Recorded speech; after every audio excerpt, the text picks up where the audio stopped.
आज हम देखेंगे बर्नौली थ्योरम। बर्नौली थ्योरम ये स्विस साइंटिस्ट बर्नौली ने डिस्क्राइब की थी और उन्होंने इस थ्योरम को देते हुए देखा कि when the liquid is flowing with streamline flow, then the velocity remains different at different point, but at a different point the velocity remains constant. मतलब क्या बताया उन्होंने ये बताया कि जब हमारा लिक्विड, जब हमारा द्रव किसी ट्यूब में, कैसी ट्यूब में, जो varying area of cross sectional, varying area of cross sectional है, मतलब जो चेंजेबल एरिया की है, कहीं वो थिक है कहीं वो थिन है, मतलब उसका एरिया, उसका क्षेत्रफल कैसा है, चेंजेबल है। तो when any ideal fluid, ideal fluid means incompressible, मतलब असंपीड्य द्रव किसी असमान अनुप्रस्थ प्रच्छेद के नलिका में धारा रेखीय प्रवाह से प्रवाहित होता है। क्या कहा? जब कोई आदर्श तरल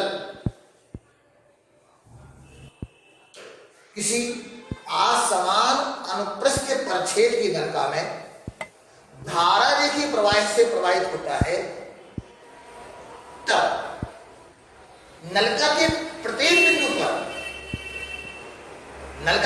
बिंदु पर कुल ऊर्जा का मान नियत होता है। कुल ऊर्जा का मान नियत होता है, अर्थात ऊर्जा संरक्षित रहती है। So when any ideal fluid is flowing inside bearing area of cross-sectional tube, then the energy at each point of the pipe remains conserved.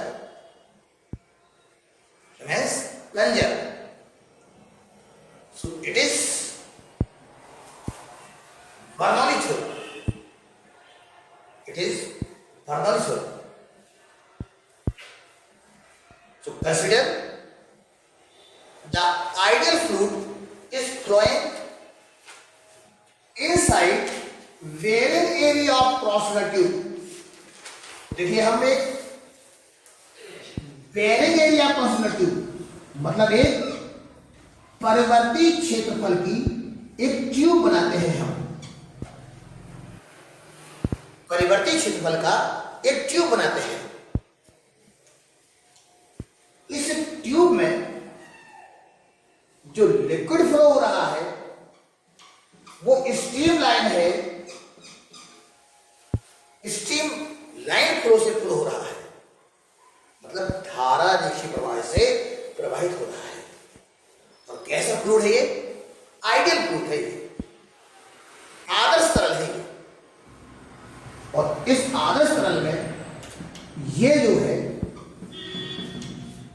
हमारा लिक्विड स्ट्रीम लाइन फ्लो कर रहा है, और इस पर कोई पॉइंट बी है, एक दूसरा पॉइंट यहां पर डी है। B and D are having 2 points inside the tube. And initially the liquid is between B to D. प्रारंभिक अवस्था में लिक्विड हमारा कहां से कहां तक भरा गया है? B to D भरा गया है, B to D भरा गया लिक्विड। तो इसके पॉइंट बी और पॉइंट डी का जो हाइट है, the height of point B from the ground of surface is h1, height is h1, and the height of point D is h2, and h2 is greater than h1. क्या कहा हमने? हमने कहा कि परिवर्ती क्षेत्रफल वाली या परिवर्ती अनुप्रस्थ काट के क्षेत्रफल वाली एक नलिका है।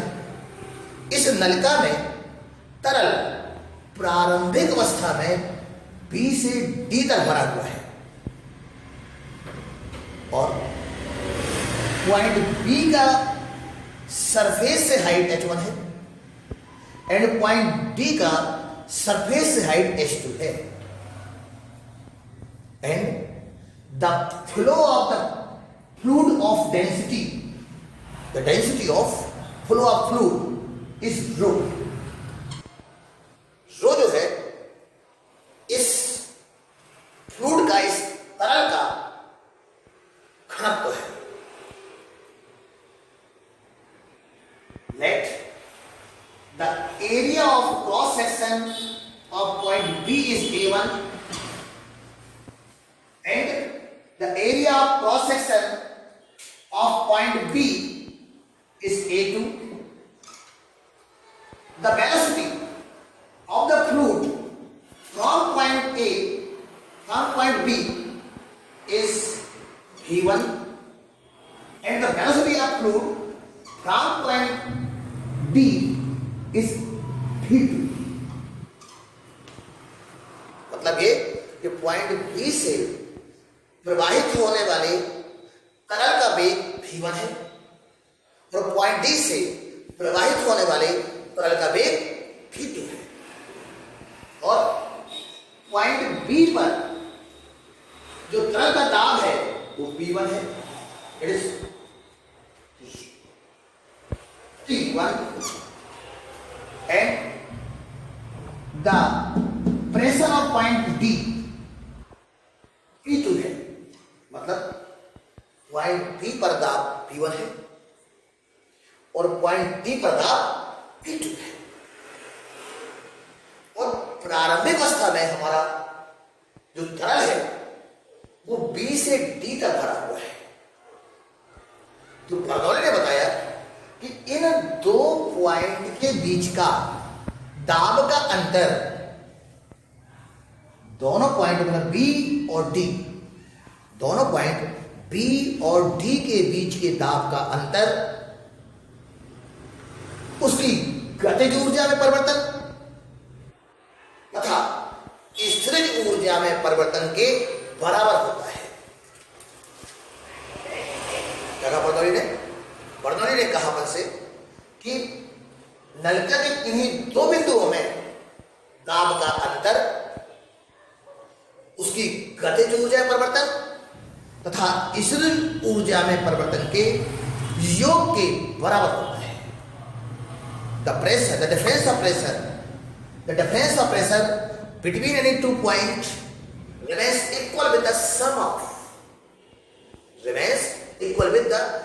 of change of cardinal energy with change of potential energy.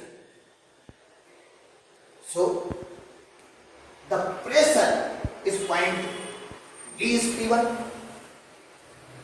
and due to this pressure apply a force on the fluid for flowing. इस प्रेशर के कारण से इस फ्लूइड पर एक फोर्स लगता है। ऐसा कहते हैं हम कि हमें कोई एक्सटर्नल फोर्स लगा रहा है। यहाँ पे एक्सटर्नल फोर्स लगाएंगे तो लिक्विड या फ्लूइड आगे की ओर फ्लो होगा। तो जब वो आगे की ओर फ्लो होगा तो लेट वो B से C तक गया, ये गया B से C तक, इतना डिस्प्लेसमेंट किया उसने B से C तक और इस डिस्प्लेसमेंट को हमने बोल दिया डेल्टा x और ये डिस्प्लेसमेंट हो रहा है इसका ये डेल्टा t समान हो रहा है। Very small interval of time, मतलब इनफाइनेटली स्मॉल, इनफाइनाइट स्मॉल, बहुत ही सूक्ष्म समय में लिक्विड बी से सी पे जा रहा है। जब बी से सी जाएगा तो वो थोड़ा आगे बढ़ जाएगा तो डी से ई तक पहुंच जाएगा। थोड़ा सा हमारा फ्लूइड आगे के फ्लूइड हो गया है। पहले कहां बना था? बी से डी तक। जब मैं उसको बाहर से फोर्स लगा दिया तो कहां पहुंच गया? वो सी से ई तक पहुंच गया।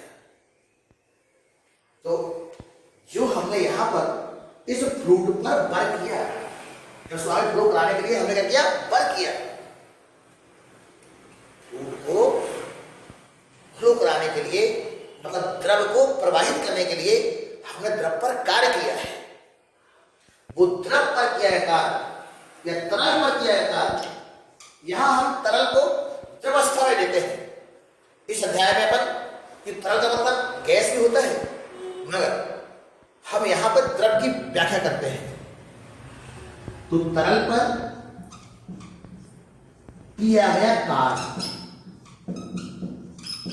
तरल पर किया गया कार्य। अब कार्य क्या होता है? बल गुणा विस्थापन। बल गुणा बल की दिशा विस्थापन। बल क्या होता है? दाब गुणा क्षेत्रफल। बल क्या होता है? दाब गुणा क्षेत्रफल। दाब गुणा क्षेत्रफल गुणा विस्थापन, मतलब force into displacement, force into displacement. So force क्या हो जाएगा? Pressure into area into displacement. Force into area, मतलब pressure into area into displacement. So work W1 equal to pressure into area into displacement. Displacement. Pressure into area into displacement. अब displacement कितना है? विस्थापन कितना है हमारा? तो डिस्प्लेसमेंट निकालने के लिए हमको मालूम है कि velocity equal to displacement upon time, विस्थापन बटा समय। तो डिस्प्लेसमेंट माइनस कितना हो जाएगा? Velocity into time, velocity into time. So W equal to pressure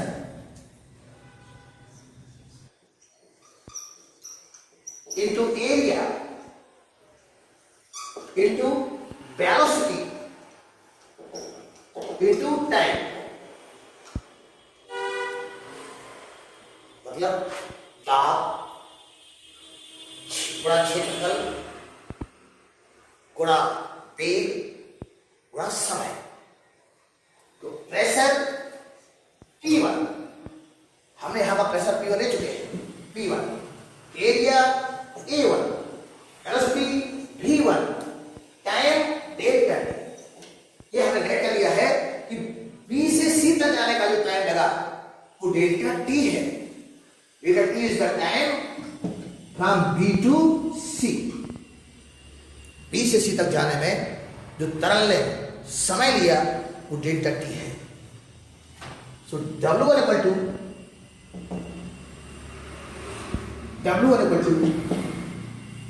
P1 A1 V1 delta T। P1 A1 V1 delta T।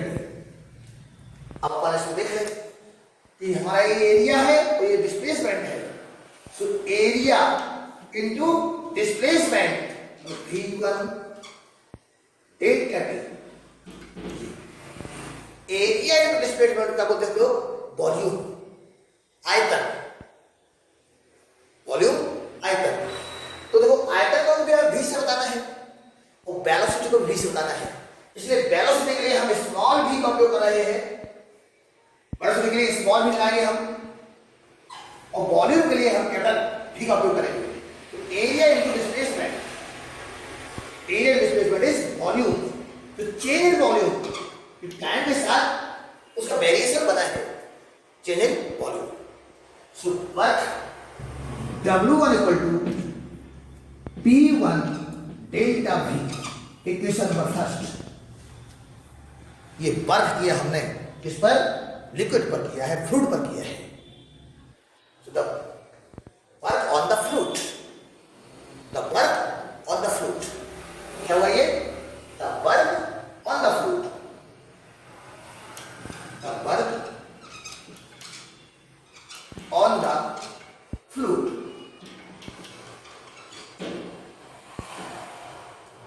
away W to P1 delta V. Similarly, at point D, अब अपन ने point B पर हमने fluid पर किया है, तो work on the fluid किया है। जब वर्क ऑन द फ्लूइड करेंगे तो वो आगे जो फ्लो होगा, और फ्लूइड आगे बढ़ जाएगा, फ्लूइड आगे की ओर फ्लो होगा। जब फ्लूइड आगे की ओर फ्लो होगा तो फ्लूइड वर्क करेगा ना, तो वर्क डन बाय फ्लूइड, तरल के द्वारा किया गया कार्य। अब work done by the fluid, अब ये क्या था? The work on the fluid. अब बात क्या करें हम लोग? The work by the fluid. तो देखो भाई, ये पॉइंट, ये जो हमारा वर्क किया था अपन ने, वो कहाँ किया था? इस बीसी भाग का वर्क है, तो तरल पर किया कार्य किस भाग में? बीसी भाग में, बीसी भाग में। अब तरल हमारा बी से ई तक चला गया है, हमारे द्वारा जो वर्क किया गया तरल पर, उसके कारण तरल का प्रवाह हुआ है, उसे मोशन आया है, आगे बढ़ गया है, तो कहां से कहा गया? डी से ई तक गया है। तो दूसरी बात शुरू होगी अपनी,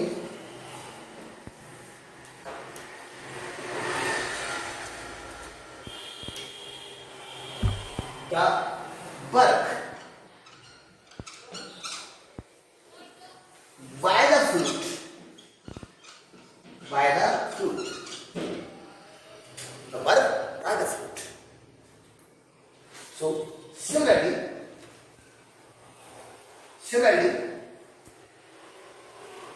W2 equal to pressure,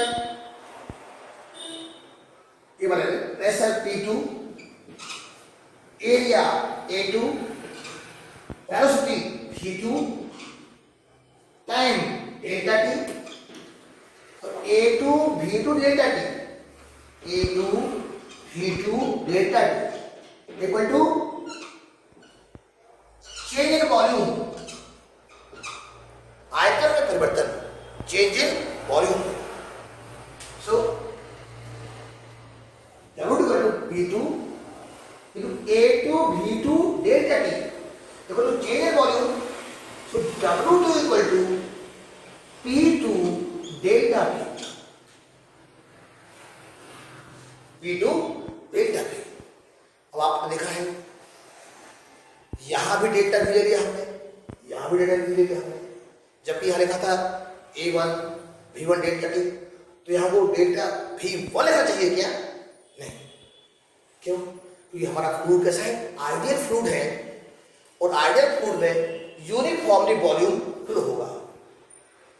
volume of the fluid remains uniformly, जो प्रवाहित होने वाले तरल का आयतन है वो एक समान होगा। इसलिए A1 V1 डेल्टा T को भी हमने डेल्टा भी कहा है, और A2 V2 डेल्टा T को भी हमने डेल्टा भी कहा है। तो वर्क बाय द फ्लूइड कितना हो गया? W equal to P2 delta V। तो वर्क ऑन द फ्लूइड कितना लेते हैं इसको हम?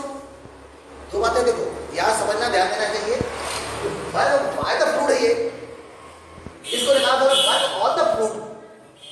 अगर हमको वर्क ऑन द फ्लूइड करना है तो क्या करें? हम यहाँ पे नेगेटिव साइन लगा दें। क्यों?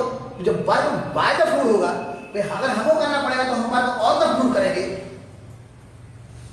जिससे डायरेक्शन चेंज हो जाएगा, दिशा परिवर्तित हो जाएगी।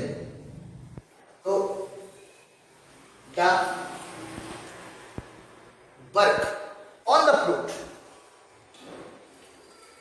देन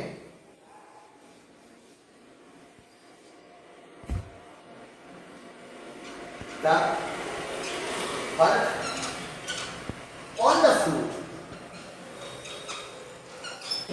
कहां पे काम डी टू ई, यहां पर जो फ्रूट पर कर रहा है, फ्रूट पर वर्क हो रहा है, वो निकाला है।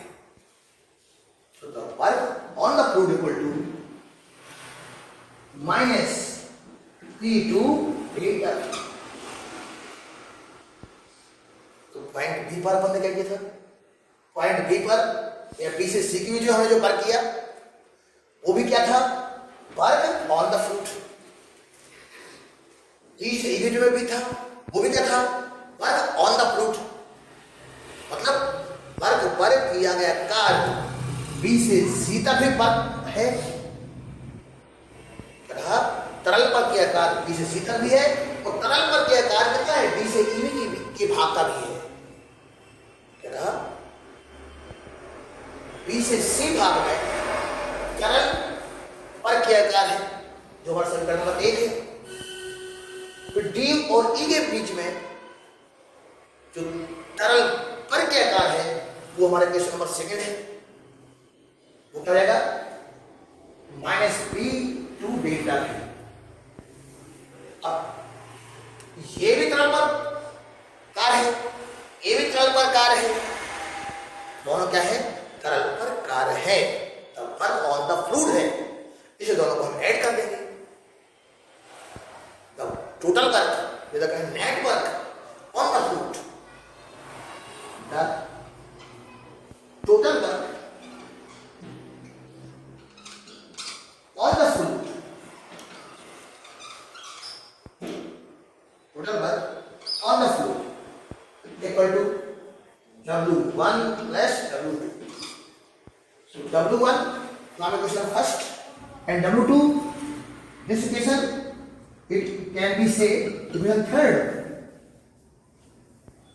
So adding equation first with third, so समीकरण 2 में, सॉरी समीकरण 1 में समीकरण 3 को हम ऐड कर देंगे, तो हो जाएगा कितना, P1 delta V plus P2 delta delta V delta भी हम काम ले लेंगे कि वॉल्यूम है, यहाँ पे आयतन है, तो P1 प्लस P2 डेल्टा, ये क्या आ गया, total work on the fluid, तरल पर किया गया कुल कार्य, तरल पर या कुल कार्य, total work on the fluid. तो इसको हम ऐसे लिख देंगे यहाँ पे,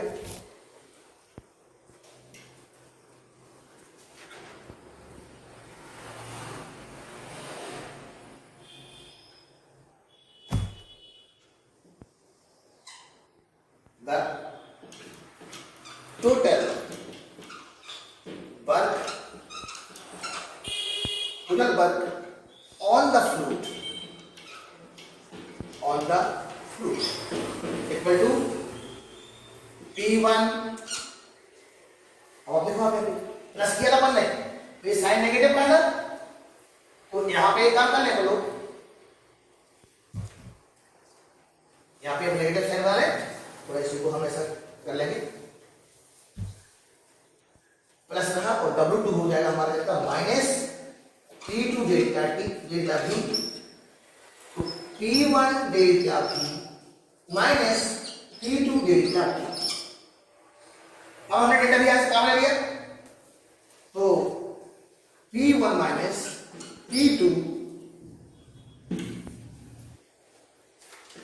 डेल्टा V, ये आ गया क्वेश्चन नंबर 3 या 4 मान लो, थर्ड वहां था, ये तो अपनी इच्छा पे है, इक्वेशन को कहाँ मानना है, कम से कम इक्वेशन माने, जिससे आपको समझने में सावधानी हो।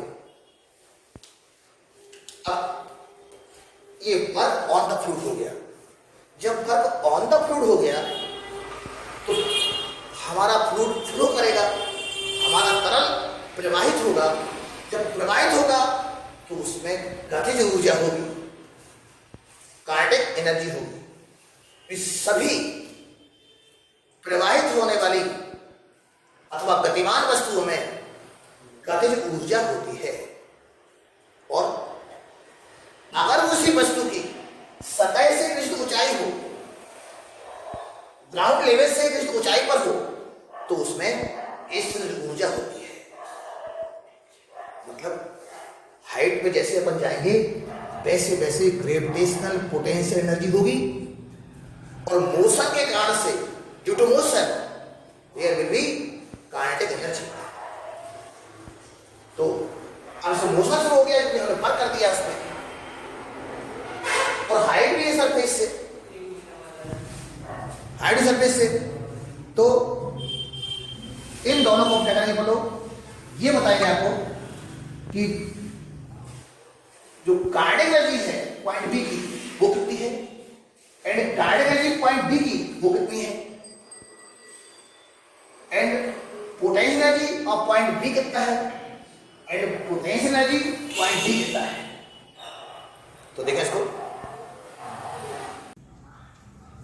हाँ, तो the kinetic energy of point B, the kinetic energy of point B equal to होगा हाफ होती क्या है, half M B square.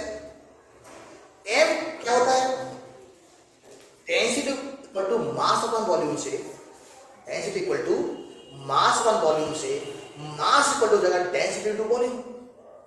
So density half density to volume delta भी, ये हमारा मास हो जाता है। डेल्टा भी ब्रैकेट कैपिटल लेटर में, कैपिटल लेटर में डेल्टा भी, सो ये हो गया mass into velocity, it is v1 square, v1 square, because the velocity of point B, the velocity of point B is v1. Similarly,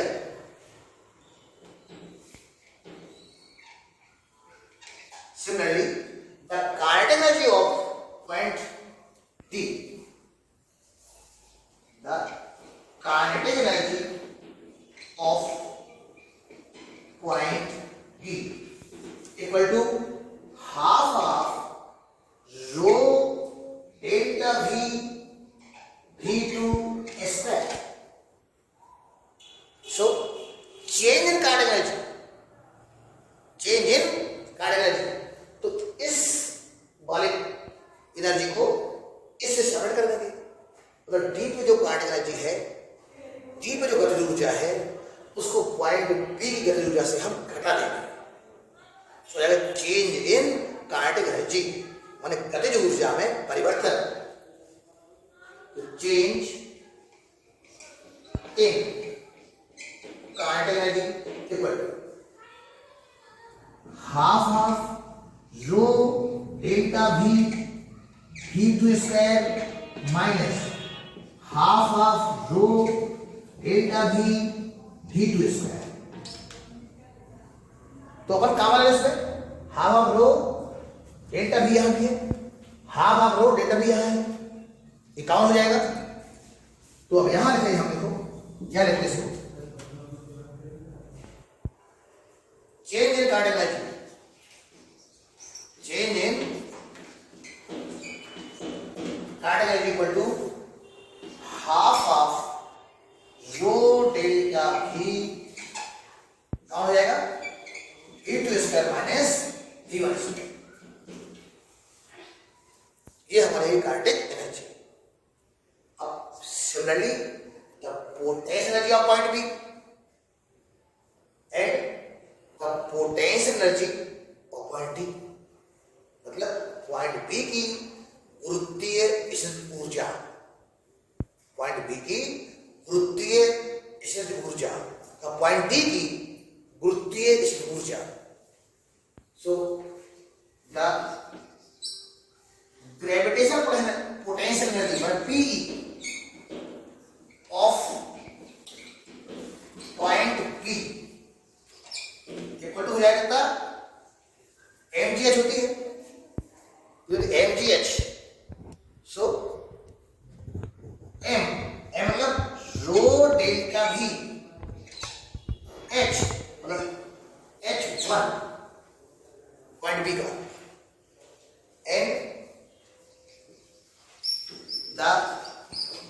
potential energy of point T equal to rho delta V S2। आपको पता है ना gravitational potential energy कितनी होती है? mgh। m लिखा रो delta V और h h1 हो गया और g का वैल्यू होगा उसमें, सो g रखेंगे small g and rho delta V S2 तो फिर से d का मल्टी कर देंगे। So change in potential energy, change in potential energy, change in potential energy equal to rho delta V S2G minus rho delta V H1G। तो फिर यहां से हम काम ले लेंगे, ये हम काम लेंगे देखो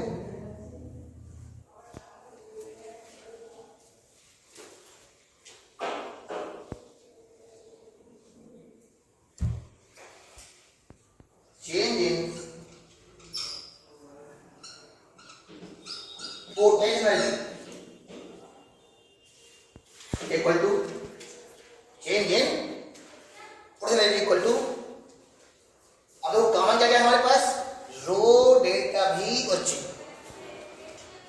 अंदर क्या बचेगा? Inside bracket S2 minus H1, रो डेल्टा V G वो अंदर बचेगा S2 माइनस H1। इस वाले इक्वेशन को हम इक्वेशन नंबर 5 देते हैं और इस वाले को इक्वेशन नंबर 6 देते हैं। तो आपको मालूम है ये क्या था? इक्वेशन नंबर 4 ये था total work on the fluid, और ये क्या है? Change in potential energy and change in kinetic energy, मतलब गतिज ऊर्जा परिवर्तन और स्थितिज ऊर्जा परिवर्तन आया। किसी कारण से आया? जब हमने अपनी फ्लूइड पर, अपने तरल पर कार्य किया था, तो कार्य ऊर्जा पर भी लगाएंगे हम। कार्य ऊर्जा पर में या कहें ऊर्जा संरक्षण नियम, क्या होगा वो? Total work on the fluid equal to change in kinetic energy plus change in potential energy. क्या बोलेंगे? Total work on the fluid equal to the change in kinetic energy plus change in potential energy. तो हम according to कहते हैं law of conservation of energy, क्या है? Work energy theorem. तो work equal to total energy, work equal to total energy. तो देखो diagram तो सब क्लियर हो गया होगा। डायग्राम को अच्छे से देख ले। इसमें आपको दिखा पहले B से D कर दिया, और जब अपन इसे बंद कर दिया था तो हमारा जो फ्लूइड फ्लो हो गया कहां से कहां तक? C से D तक चला गया। तो पहले अपन ने BC भाग पे क्या वर्क किया हमने, वो निकाला। फिर हमने D भाग पर वर्क किया, वो निकाला। तो ये वर्क ऑन द फ्लूइड है, और यहां भी हमने D भाग पे वर्क ऑन द फ्लूइड निकाला है। पहले हमने कहा था वर्क बाय द फ्लूइड, परंतु उसको सिमिलर करने के लिए वर्क ऑन द फ्लूइड निकाल दिया है। तो तरल पर किया गया कुल कार्य, तरल पर किया गया कार्य, टोटल कार्य, कुल कार्य। तो हम बनाएंगे अब इस थ्योरम को, इस डायग्राम में सब लोग देख रहे हैं, इस बार इसको हम रफ करेंगे।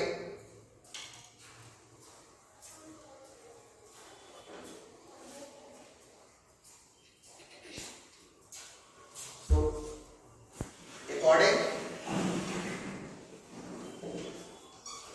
Work energy theorem, work energy theorem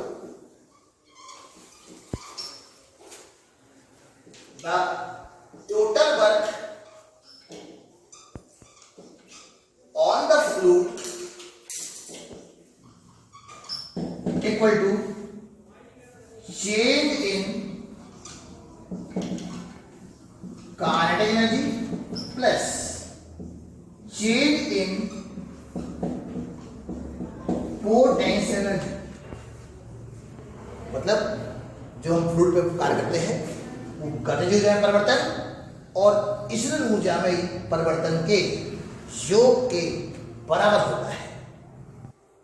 क्या बोला? द वर्क डन या the total work of the fluid, मतलब तरल पर किया गया कुल कार्य गतिज ऊर्जा में परिवर्तन और स्थिर ऊर्जा में परिवर्तन के योग के बराबर होता है। दोनों को अब टोटल करना है तो इक्वेशन 4 से इक्वेशन 5 से और इक्वेशन 6 से यहां वैल्यूज पुट कर देंगे इसमें। यानी from equation 4th and 5th and 6th, so P1 minus P2 delta V equal to half of rho delta capital V volume inside the bracket V2 square minus V1 square plus rho delta V G H2 minus H1।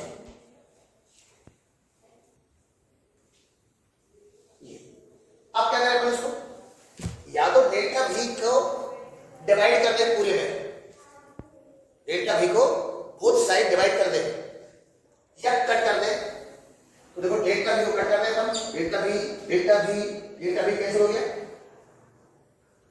तो बचा हमारे पास P1 minus P2 equal to half of rho V2 square minus V1 square इसके लगे सभी plus rho g H2 minus H1, rho g H2 minus H1 अपन multi कर देंगे इधर तो P1 minus P2 equal to half of rho V2 square minus half of rho V1 square plus rho g H2 minus row ji H1,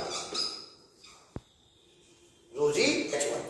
रो को थोड़ा ध्यान देना, P कैसे ना लगने पाए, ये रो है, ये रो, ये प्रेशर है P।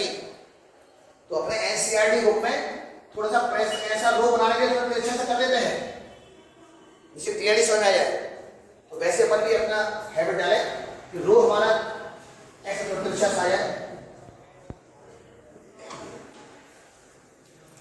इसके बाद अब हम क्या करें, जो वन वाली चीजें हैं, वन जैसे P1 V1 H1 उनको एक साथ कर दो, फिर P2 V2 H2 वाली जो हमारी क्वांटिटी है वो एक साइड कर लें। तो इसके बाद हम यहां लिखेंगे